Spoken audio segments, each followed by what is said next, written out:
Good morning, Chevra. Today is the 17th day of the month of Teves, and we continue in the 12th chapter of Tanya. We're on page 80 in the Chayenu. And in today's lesson, as we continue through this journey of what is a Beinoni, the after effects of davening. Don't forget, when we daven, we're focusing and directing our ahava and yira, love and awe of Hashem. That should help us throughout the rest of the day, as long as we make sure to have proper kavanah during davening, right? If we allow our minds to drift off, then we're not going to be as powerful to fight the nefesh habahamis and the Yetzer Hara throughout the rest of the day. The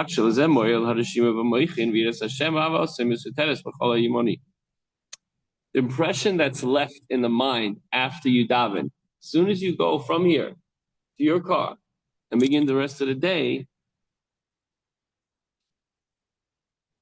obviously, if we do the right thing, we daven to say the words, concentrate, meditate, pour out our heart and soul to Hashem, we're going to have we're going to have a fighting chance against the nefesh habahamis and the Yetzer Hara. So this natural, page 80. Page 80. The natural love and fear of Hashem, which is hidden in the right part of his heart, will enable him it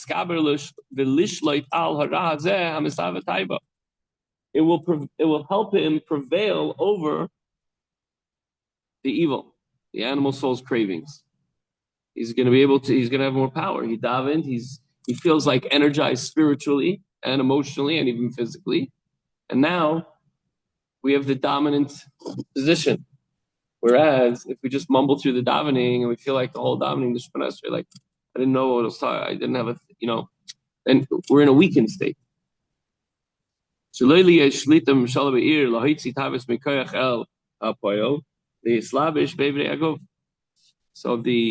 godly souls then is going to be able to overpower. And as we were talking about this, that the body is a city, a small city, is going to have supremacy over the city and be able to control all the cravings, all the desires of the body. Okay, so it's one thing to be able to control what you say and to be able to control what you do. But to be able to control what you think, that's probably the hardest challenge, right? And nobody knows what's going on in your head. But you'll even be able to control your thoughts. If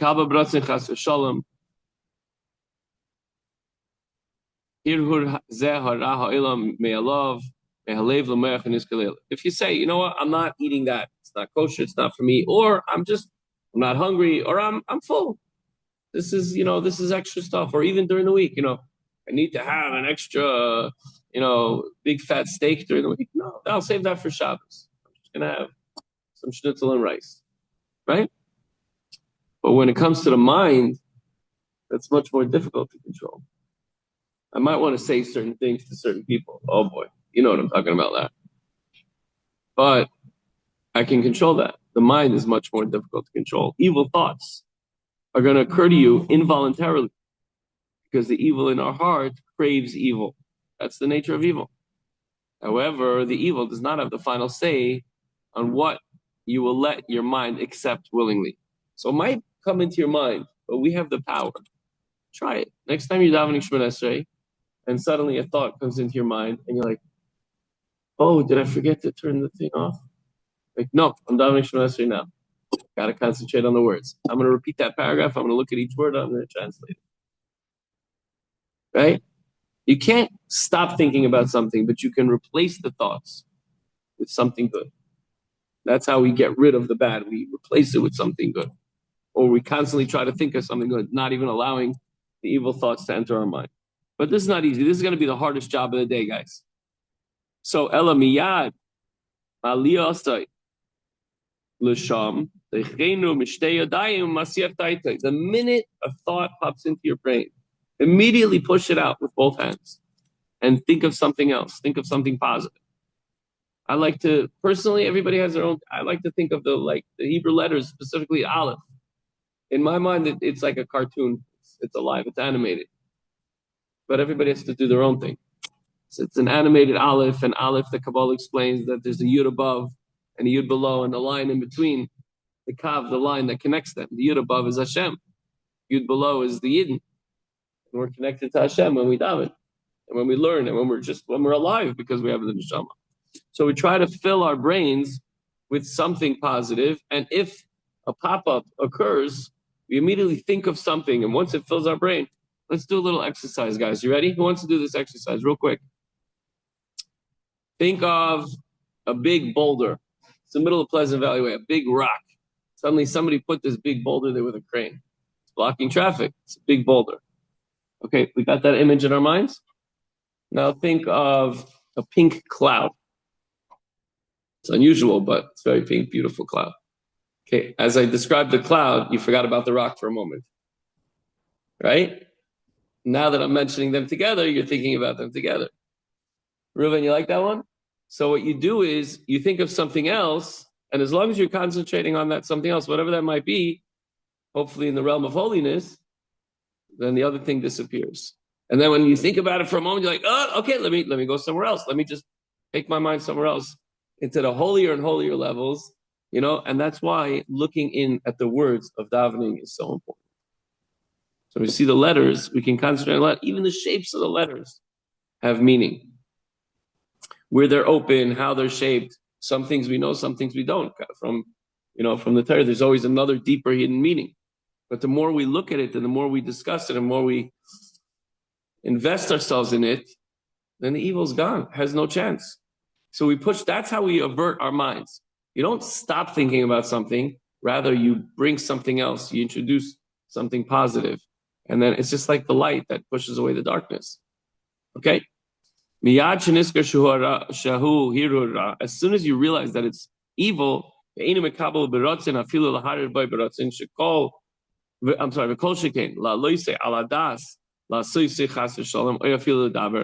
person, the minute he realizes that this that enters his mind is inappropriate, or it's not for now, then he won't accept it. And he's not going to entertain thinking of doing anything or speaking about it, surely not. But even the thought itself, he's going to, as we just practiced, he's going to get rid of it by thinking positive thoughts and focusing more on the davening, on the Avos Hashem and Yiras Hashem, however that may be. Here we have an opportunity in this shul to look outside. Okay, it's a little dreary today, but during the spring and summer, you see the trees, you see the birds flying in the sky. We don't have any windows that will see people walking by or the traffic. That's going to distract you. But to see the world that the Eibishter created, it's a beautiful thing. Sometimes when it snows during davening, it's also a beautiful thing. I know in Shelik at summer, God gives snow like white, like wool. So we could do that. And you're supposed to look up during davening at the heavens. Not everybody has that opportunity because you don't necessarily have windows in the shul. But you think of Hashem's greatness and how he created the entire world and every single giant and minute thing in the entire world. And he's thinking about you right now and wants and cares about this relationship with you. It's unbelievable. So he pushes out the thoughts. Obviously, he doesn't do anything about it. He doesn't speak about it. If somebody like something enters his mind and he doesn't push it out, then at that moment, he's considered a wicked person because he's entertaining those thoughts. And not only is he entertaining them, but they may lead to speech and action. But a Beinani never allows those thoughts to fester in his mind. Okay, so this is with the relationship between man and God. What about between man and his fellow man? Same thing. The Beinani will not allow any thought, speech, or action to be evil towards his fellow. As soon as there arises any kind of jealousy, hatred, a grudge, envy, jealousy, jealousy, anger, or grudge, or the like, and he'll bar them from his mind. And not only would he not say them or do anything about it, but he won't even think about them. Whoever was here Friday night, I think Ziggy, you guys were here Friday night, Jonathan, you're. So I said the story, Charlie, I said the story about Reb Sender, who this guy went to destroy him and his business. Later on, this guy who came to destroy him, the Alter Rebbe says the story, the guy who came to destroy him, over time, He ended up getting sick. He lost all his money. He had problems with his children. When he was laying in bed, very, very ill, Reb Sender went to his house to visit him, to do the mitzvah, to visit the sick. But he also brought him money to help him with his daughters, hopefully to find a shidduch and get married and pay for the wedding. It's a guy that tried to destroy you. And he did. He didn't destroy him, but he hurt him in business. And nevertheless, he didn't have anything, any wickedness whatsoever. Not only did he not have anger or grudge or animosity or hatred towards him, but in the end, he flipped it around. How could the guy hate him after that? But that comes from that comes from a lifetime of self-work. It takes a lot of work, and that's a Beinoni. A Beinoni, every day he struggles. And sure, I'm sure the Yitzhar said, how could you have any good feelings towards this guy? And he immediately says, no, he's a Yid. And I feel bad for him, and I'm going to go and help him.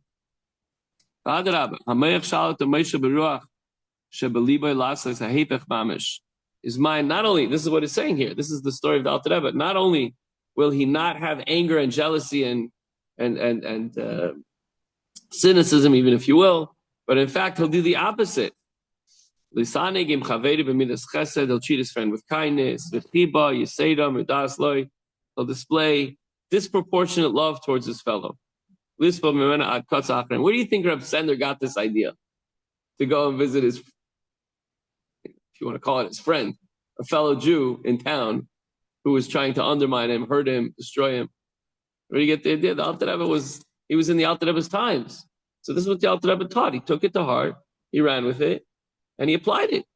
And that's what we have to do every day.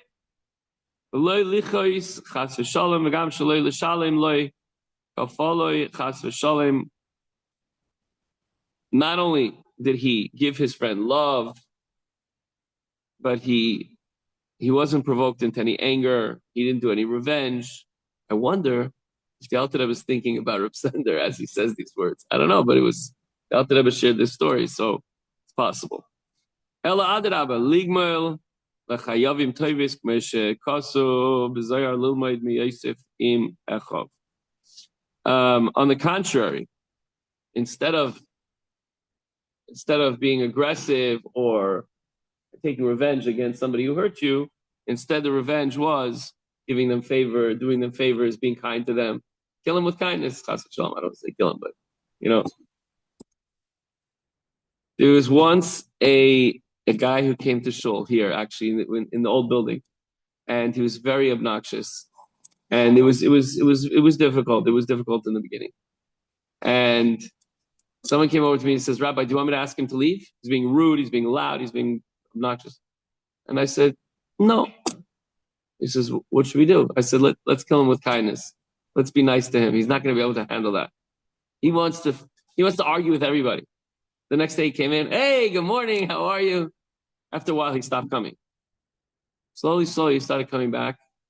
And now he comes in once in a while, sits in the back, very, very different approach.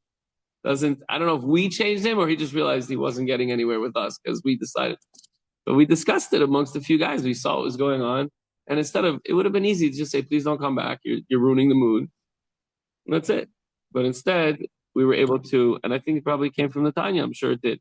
So the takeaway is, and this is not easy, but this is the end of chapter 12 of discussing the Beinoni.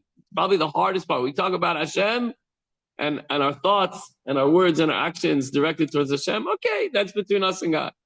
When it comes to our fellow man, that's a very, very, very difficult and huge nisayon, a big challenge. So the takeaway is somebody who has wronged you, rather than hold on to resentment and anger, which only hurts you. I'm just going to add my own thought. And if you do so, will result in revenge. Instead, we work towards forgiveness. We take it a step further and see if we could do them a favor. Imagine if, first of all, everybody knows you guys got into a fight. You guys, I'm talking about myself. We all have somebody that something happened with, right? So the first thing is talk nicely about the person. Tell them, oh, I saw so-and-so the other day. I know you hate his guts. No. He's a good guy. Whatever, we had our dispute. But he's a good guy. Listen, we just, we're going through a little something. So when you say something good about somebody else, he ends up finding out. Because the next time that friend is with him, he goes, by the way, I was talking to so-and-so. He was very nice. I know you guys aren't getting along right now, but he spoke very highly of you. Oh, he did? So that's the first step. The second thing is send him shalach manos on Purim. Wish him a happy birthday through text, through WhatsApp, whatever it is. And slowly, slowly, you never know. If you do your part, usually it turns around. You don't have to be best friends again. To be honest with you. Torah actually gives steps. We taught a whole JLI class about that. Larry, you may have been there. But that when you have a very, very big conflict with somebody and you have a whole fallout, doesn't mean you ever have to be best friends. The first step is that you don't wish the other person to die. And we know what goes on through our minds, right? You don't wish the other person to die. The second thing is you actually wish good upon him, but maybe not near you. I hope he's okay wherever he is. And the third thing is you could be cordial, you could be friends. It really doesn't mean you have to be best friends again like it was before. It was a hurt. There's a scar. It's a wound that never fully goes away. But these are the steps. Anyway, the bottom line is that's the level of a Beinoni that every single day we're going to have this challenge. Interpersonal and with HaKadosh Baruch Hu, it's never going to go away, but that's the challenge that we face. And slowly, slowly, the first thing is the actions, obviously, we know we can control. The words we know we can control. The mind is the most difficult thing. It's what we're thinking about the other people and also what we're thinking about towards Hashem during davening, outside of davening. But now we have the methods and the tools, so let's take advantage of that. Let's practice. Let's own our skills and become better Yidden the way Hashem knows we can do. He wouldn't give us the challenge if he didn't think that we could overcome it. Right? All right, have a wonderful day.